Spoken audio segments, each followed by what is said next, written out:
You can be kind. You can be generous. You can go out of your way to help people.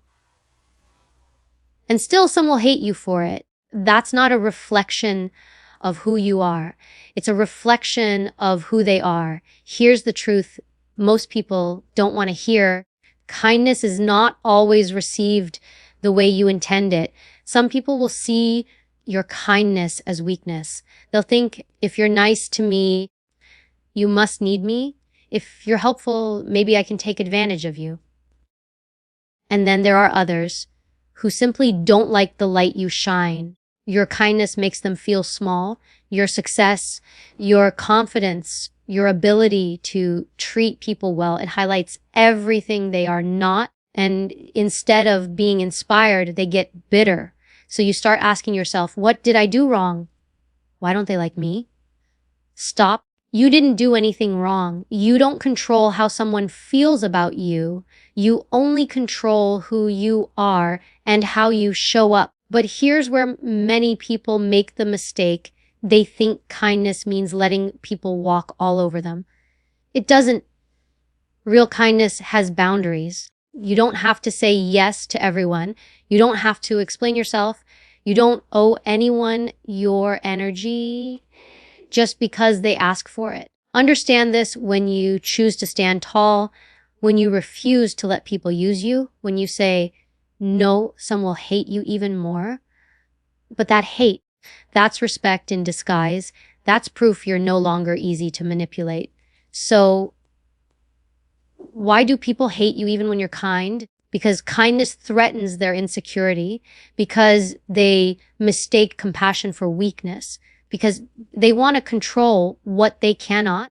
Your job isn't to make everyone like you. Your job is to stay true to yourself, to be kind without being naive, to have empathy without erasing your own worth. Some will hate you. Let them. Their hate doesn't change your value. It only reveals theirs. Kindness without boundaries becomes weakness. On the surface, that statement can feel uncomfortable because we're taught from a young age that being kind is the ultimate virtue. We're told to be nice, to share, to give, to forgive endlessly. But what most people never teach you is that kindness without limits is not kindness at all. It is self-erasure. When you extend kindness without defining where it starts and where it stops, you give people the opportunity to take, to exploit, to chip away at you until there's nothing left. That is when kindness stops being a strength and transforms into weakness. Not because kindness itself is weak, but because you failed to protect it.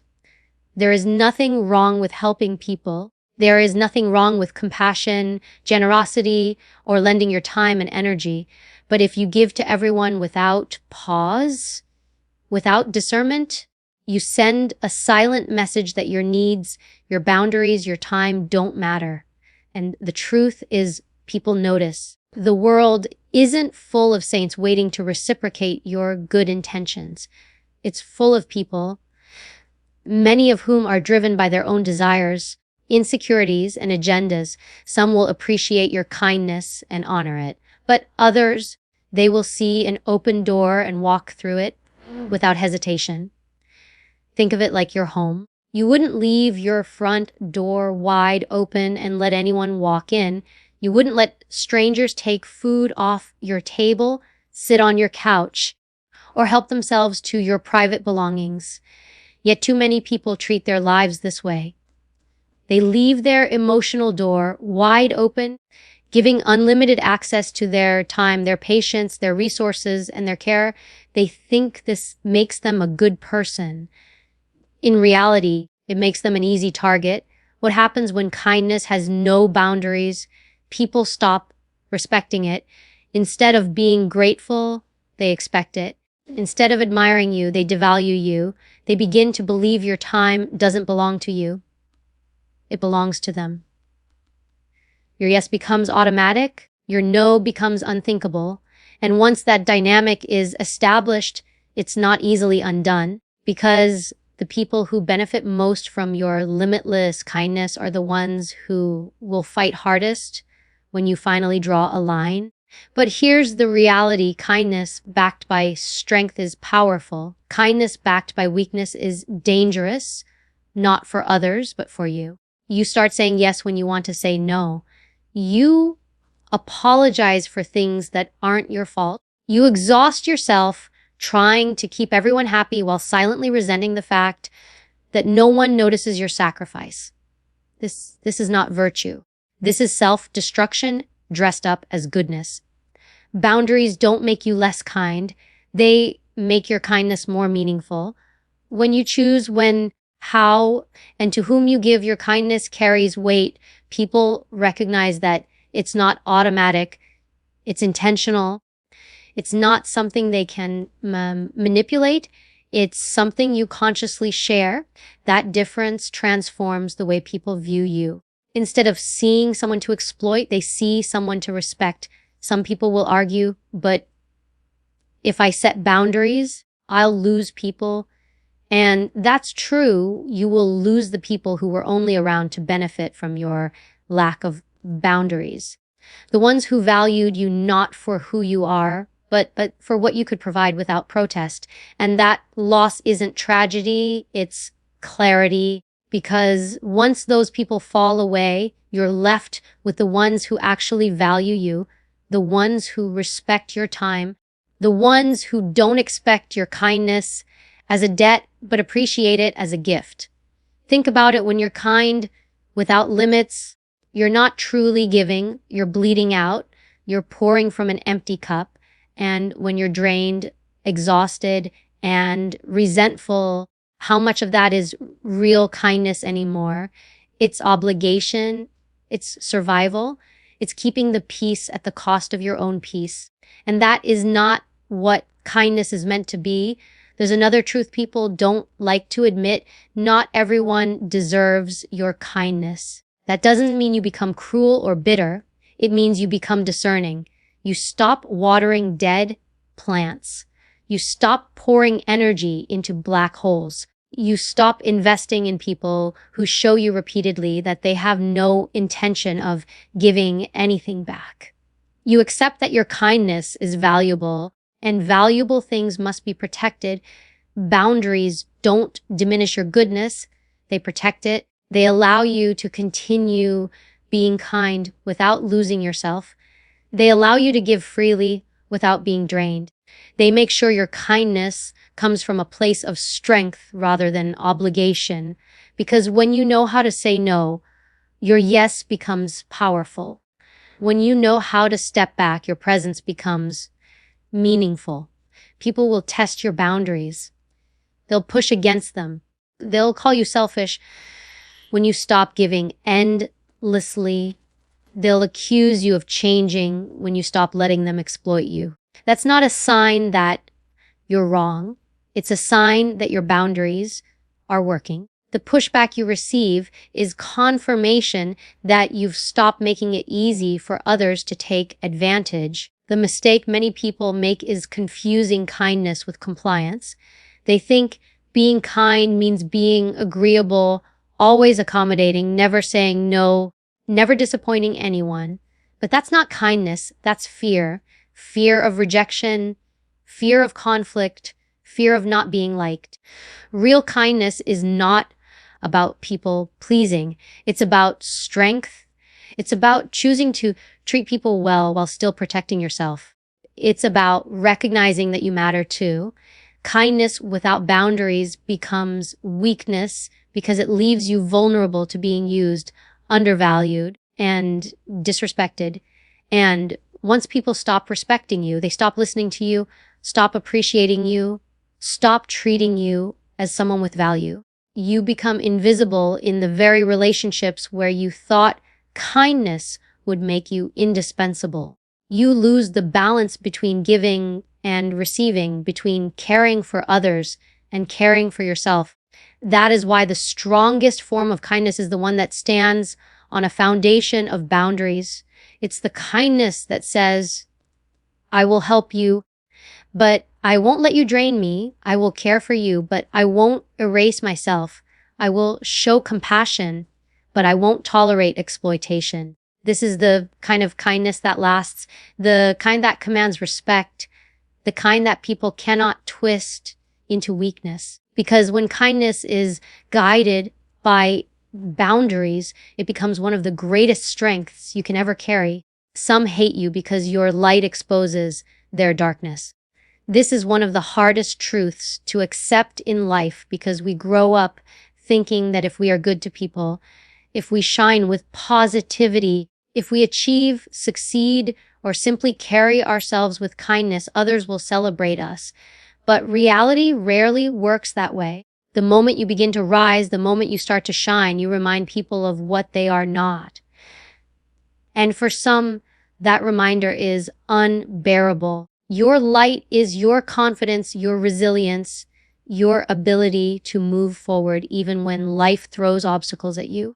It's the way you treat people with respect when others choose bitterness. It's the way you keep your head high even when the world tells you to bow down. Ban. But when people see this, they don't always see inspiration. Some see contrast. They see everything they lack reflected in everything you are. And instead of pushing themselves to grow, they choose the easier path. Resentment. This is why some people dislike you without reason. You walk into a room and you've done nothing wrong, yet you feel the coldness, the judgment, the passive hostility. It isn't because of anything you said or did. It's because your presence alone stirs something in them. They look at you and feel exposed. Your light shines on their insecurities, their failures, their wasted opportunities, their lack of courage. They don't want to confront that. So instead, they project it onto you. It's important to understand that not everyone wants to improve themselves. Not everyone wants to face the truth of their own life. Growth requires accountability. Change requires effort. And many people would rather stay in the comfort of their excuses than do the hard work of transformation. So when they see someone like you, someone who refuses to stay small, someone who carries themselves with dignity, it threatens their comfort zone. Your very existence challenges their excuses. Your light forces them to see what they could be but are unwilling to become. And so hate is born. Not because you wronged them, not because you harmed them, but because your success, your positivity, your resilience, your refusal to crumble reminds them of everything they've given up on. They don't hate you. They hate the reflection of themselves they see when they look at you. Think of the way some people react to kindness. You smile at them, and instead of smiling back, they scowl. You treat them with respect, and they dismiss you. Why? Because your kindness reminds them of the bitterness they hold inside. It highlights how heavy their anger is compared to the lightness you carry. And for some, that's intolerable. They would rather despise you than confront the reality that they are living in darkness by choice. The same thing happens with success. When you work hard and achieve something, some people applaud, but others sneer. Your progress reminds them of the risks they never took, the dreams they abandoned, the potential they wasted. Instead of admitting they gave up, it's easier for them to resent you. Your light doesn't just shine on what you've built. It exposes the cracks in what they never built. This is why trying to please everyone is a losing game. You could dim your light to make others comfortable, but that won't win you genuine acceptance. It will only make you smaller, weaker, less authentic. And even then, some will still dislike you because the problem was never your light. It was their darkness. Some people don't want you to shine because it makes their shadows look deeper. They'd rather pull you down into the dark with them than climb out themselves. They gossip, they criticize, they undermine, not because you deserve it, but because it distracts them from their own reflection. By tearing you down, they try to avoid facing themselves. But here's the truth. Your light is not the problem. The way others react to it belongs to them. It's not your responsibility to make them feel comfortable with who they are. It's not your job to carry their insecurities or to apologize for your strength. Their discomfort in your presence is not your burden. It's their mirror. The reason this truth is so hard to live with is because we often want to be liked. We want harmony. We want people to see our intentions and appreciate them. But no matter how much light you bring into the world, some will close their eyes and curse you for shining. They're not rejecting you. They're rejecting what they don't want to see in themselves. The irony is that the very thing they hate you for is the thing they secretly wish they had. They envy your confidence, your resilience, your kindness, your drive. But envy disguised as hate is easier for them to live with. They can call you arrogant instead of admitting they're insecure. They can call you fake instead of admitting they've given up. They can label your light as something negative because it's easier than facing the emptiness of their own darkness. This is why some of the strongest, kindest, most successful people are also the most criticized. Their existence alone exposes others. It's not fair, but it's real. And once you understand it, you stop internalizing the hate. You stop asking, what did I do wrong? You recognize that sometimes the only thing you did was shine, and that was enough to make someone feel small. Some hate you because your light exposes their darkness. They don't want to see the truth of themselves. They don't want to be reminded of what they lack, what they abandoned, or what they refuse to become. And so they take the easier road. They reject you instead of confronting themselves. Your worth isn't measured by who likes you, but by how true you stay to yourself. From the moment we are young, we are conditioned to seek approval. We want the teacher to like us, the parent to praise us, the friends to accept us. That approval becomes a form of currency, a measure of value. And slowly, without realizing it, we begin to equate our self-worth with how others respond to us. If they approve, we feel good. If they disapprove, we feel small. This way of thinking follows many people into adulthood, and it quietly dictates their choices, their behaviors, and even their identity. But it is one of the most destructive illusions to carry through life. The truth is, not everyone will like you. In fact, many people won't. No matter how kind you are, no matter how generous, no matter how accomplished or humble, there will always be someone who finds fault. That's not a reflection of you. It's a reflection of them, their tastes, their insecurities, their biases, their preferences. And if you spend your life chasing everyone's approval, you'll find yourself twisted in knots, bending, breaking, and reshaping who you are just to fit into molds that were never meant for you. When you measure your worth by how many people like you place your value in the hands of others. You hand over control of your life to people who may not even have your best interests at heart. One person applauds you and you feel valuable. Another criticizes you and you feel worthless. It becomes a constant cycle of highs and lows, with your sense of self tethered to forces you cannot control. That isn't living. It's surviving on scraps of validation. True self-worth comes from alignment. It comes from living in a way that is consistent with your values, your principles, your vision for your life. It means asking yourself, am I being honest with myself? Am I living in a way that reflects who I really am? Am I proud of the person I see in the mirror? Those are the questions that matter. Because at the end of the day, you can have 1,000 people cheering for you, but if you know deep down that you betrayed yourself to earn those cheers, what are they really worth? They're hollow, they're temporary, they evaporate the moment the applause stops.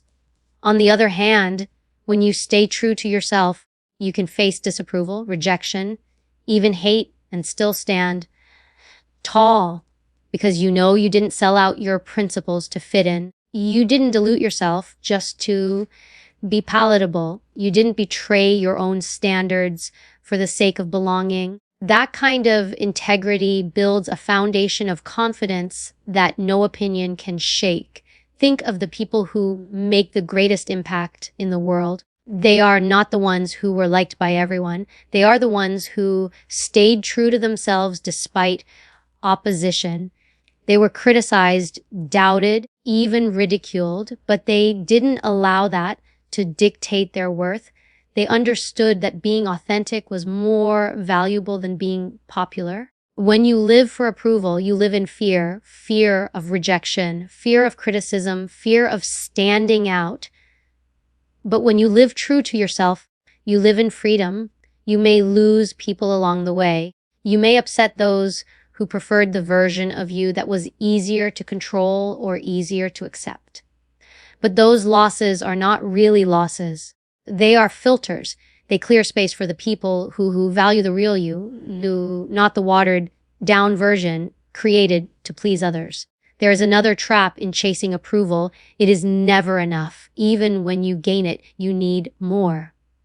The moment you satisfy one group of people, another demands something different. You can never be everything to everyone, and trying will only leave you fragmented and exhausted.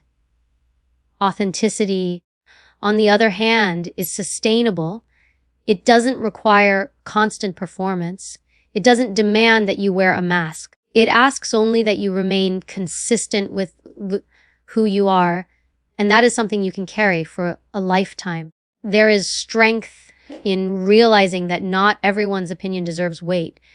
Too many people allow voices that don't matter to define them. A stranger's comment online, a coworker's dismissive tone, a relative's criticism, suddenly these become markers of worth. But ask yourself, do these people truly know you? Do they live your life, carry your struggles, share your vision? Most of the time, they don't. And yet, their approval or disapproval can send you spiraling. That is the danger of outsourcing your value. The measure of your worth must come from within.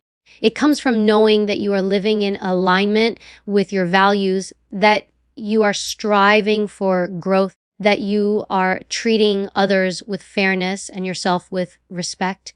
It comes from recognizing that mistakes do not erase your worth, that failures do not define you, and that rejection is not a verdict on your value. When you hold yourself to that standard, you no longer fear the shifting tides of public opinion. Many people fear being disliked, but being disliked is inevitable. No matter who you are, no matter what you do, someone will disapprove.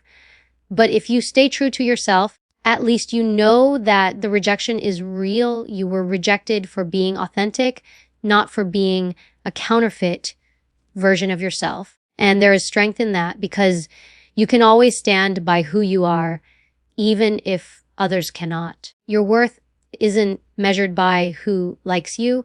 It's measured by whether you can respect yourself at the end of the day, by whether you stood for what mattered to you, by whether you spoke your truth when it was easier to stay silent, by whether you stayed authentic when it was tempting to perform.